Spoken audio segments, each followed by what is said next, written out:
Just so we're clear, I pirate stuff sometimes. And honestly, you'd be hard-pressed to find somebody that hasn't downloaded a movie, game, or bit of software at least once in their lives. I'm one of the millions of people who haven't paid a cent for any of Game of Thrones. And somebody from HBO has been quoted saying that Game of Thrones is the most pirated show in the world, and that's better than an Emmy. During the days of Napster MP3 downloads, the prevailing idea among out-of-touch corporate suits was that every download was a lost sale. This mentality led to Metallica killing Napster in court. But clearly, common thought has evolved since then, if HBO's attitude is to be believed. People now recognize that, while it's obviously better if people pay for the content they consume, piracy is what gives properties the push to enter the zeitgeist. Game of Thrones may be the most pirated TV show in history, but it's also the most popular TV show in history. And that popularity stemmed from so many people watching it and talking about it and sharing it with their friends, even though some of them just couldn't afford it. I usually argue against the idea of paying somebody an exposure, but when millions of people do it simultaneously, yeah, it can be worth something.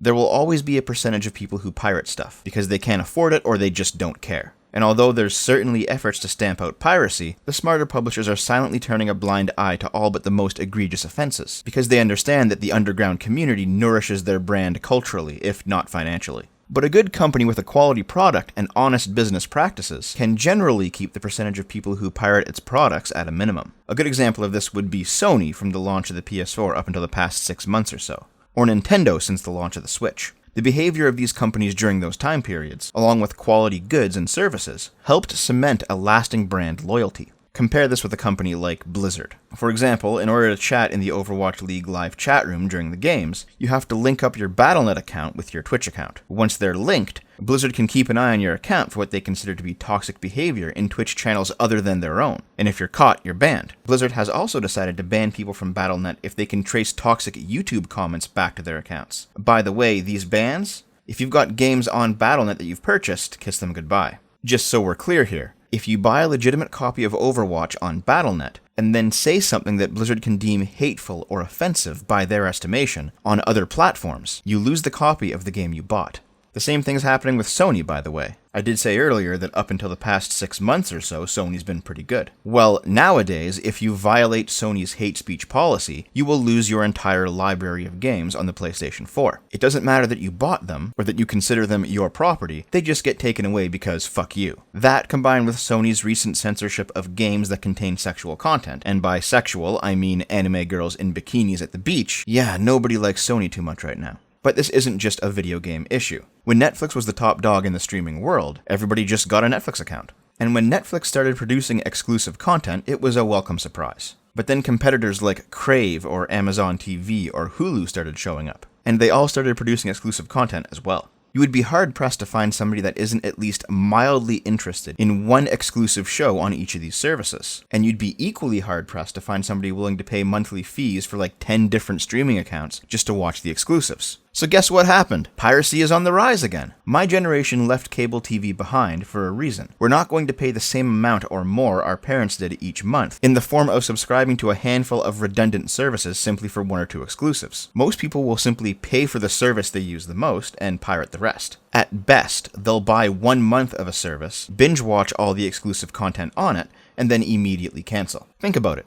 Game of Thrones is exclusive to HBO. House of Cards is exclusive to Netflix. Jack Ryan is exclusive to Amazon TV. Handmaid's Tale is on Hulu. Star Trek Discovery is on CBS All Access. Disney has decided to remove all of its stuff from competitors in order to start up a Disney exclusive service. Apple's starting something up too. YouTube Premium's got its own shows. Nobody's going to pay for all this. They'll pick the one they're using the most and pirate the rest. There's a legitimate conundrum here, and it's one that the libertarian and free market capitalist types just don't have the tools to solve. A completely free market, with no regulation, will begin in a state of fierce competition, naturally gravitate towards monopoly. And once a strong monopoly has been achieved, the owner of the monopoly will use its resources and influence to raise the cost of entry to the industry so high that no competitor could ever hope to topple them. And then they'll begin to massively abuse their customer base because, hey, where else are you going to go for the product or service? They've got the monopoly. If the companies involved are not honest, both market states are toxic to consumers. Like I just said, a monopoly run by a dishonest company will exploit its consumers knowing they have no escape. But a competitive market filled with dishonest companies will either run a cartel, like internet providers do, preventing infrastructure growth in the process, or their competition will come in the form of exclusivity enforced by offering services rather than offering ownership. Here's what I mean.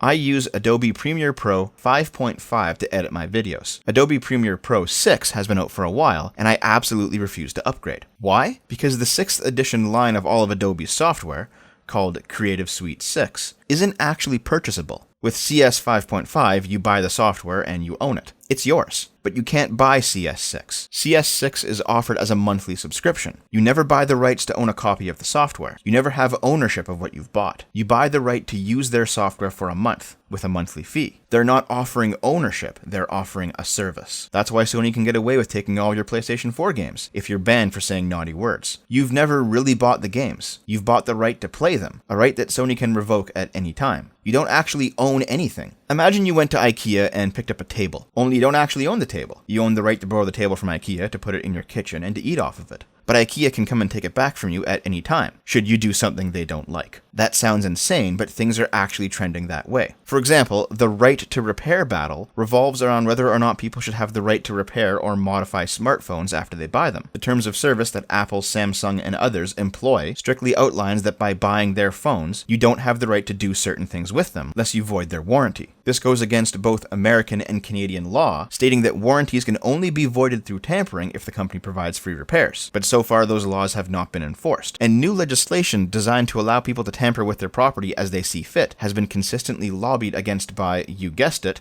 Apple and Samsung. This is the first step on the road to devices as a service, a phenomenon where you don't actually own that phone, tablet, or computer. You simply rent it from the company for a monthly fee. You don't own that application, movie, or game. You just get access to it for a monthly fee. And those who think this is a good thing offer up a convincing argument. When something goes wrong, it's not your fault to fix it. As long as you haven't tampered with the device, of course. For small companies renting software and hardware, they don't need IT departments to constantly manage their infrastructure. Replacement is inexpensive, perhaps even free. And although those are perks that ownership can't provide, this is just a technological variant of the same old argument of freedom versus security. Do you want the freedom to own your own stuff, with the responsibility to fix it placed on your shoulders? Or do you want a company to own everything that you use, but you're off the hook when things go south? Personally, I'll choose freedom every time, and I do it because I don't know where this is going to stop. What if Microsoft or Google decides to take ownership of the novel that you write, because you write it on Word or Google Docs? What if companies use sensitive data in ways that you wouldn't want used, but you have no ownership over it so you can't stop it? Oh wait. This stuff is already starting to happen. So on the one hand, you have the brutalization of the monopoly, where a shitty corporation destroys all legitimate competition and then turns the screws on its consumers. On the other hand, you have a gaggle of competing companies who, in an attempt to get ahead, employ all manners of awful business practices. I know, I'm sounding like a socialist here. But you can be a capitalist and still see that this is a huge problem. Property rights are the great equalizer. Companies own what they produce and people own what they buy. But companies have realized that if they stop selling what they produce and simply rent it out, then the people have no rights because they're not buying any property at all. There's two solutions as far as I can see. One is to support companies that have good business practices. Steam is still pretty good, and the marketplace has rewarded them well. Epic's been throwing that Chinese money around in an effort to dethrone Steam from the top spot. And considering that the Epic Store is implementing almost every single shitty business practice I've talked about today, that's all the more reason to reject them. The consumer boycott is powerful. Vote with your wallet. But the second solution comes into play when the consumer boycott isn't working. Pirate fucking everything. And I do not say that lightly. I know how much damage rampant piracy can do to an industry. I know it breaks good, reasonable laws. I know it can fuck over people who are trying to make an honest living. If you can support a good company offering a fair price, do it. But piracy will always be an option, and it always should be an option, because we absolutely cannot let this whole everything as a service garbage slip by unopposed. If companies, especially monopolies, will not play fair, if they continue to stand between the people and property rights, then we have a duty to bleed them dry. Hey Adobe, I pirated CS6, and it's still not as good as 5.5. You're a fucking joke.